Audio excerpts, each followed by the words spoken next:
বন্ধুরা, এই লোকটি তার মেয়ের জামাইকে পরীক্ষা করার জন্য সিকিউরিটি গার্ডের পোশাক পরে মেয়ের জামাইয়ের সাথে দেখা করতে যায়। মেয়ের জামাই ব্যবহার আচরণ কেমন সেটা সরাসরি দেখার জন্য মেয়ের জামাইয়ের অফিসের সামনে যায়। তারপর বাবা মেয়েকে দেখে ডাক দেয়, আর মেয়ের জামাই শ্বশুরকে দেখে সিকিউরিটি গার্ড ভেবে অপমান করা শুরু করে। কিন্তু মেয়ে বাবাকে দেখে কেঁদে ফেলে, আর ছেলেটা তার বউকে বলল, এই নোংরা সিকিউরিটি গার্ড তোমার বাবা।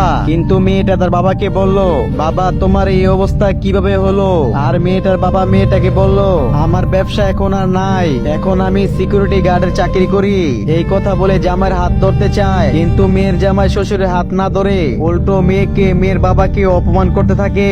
আর মেয়েটা এই অপমান সহ্য করতে না পেরে বাবাকে নিয়ে চলে যাওয়ার সময় হঠাৎ বড় একটা জুসের কোম্পানির লোক মাঝখানে চলে আসে আর জিজ্ঞেস করে, এই কোম্পানির মালিক কে? মালিক তো আপনার শ্বশুর। তারপর নিজের ভুল বুঝতে পেরে শ্বশুরের কাছে ক্ষমা পেল না।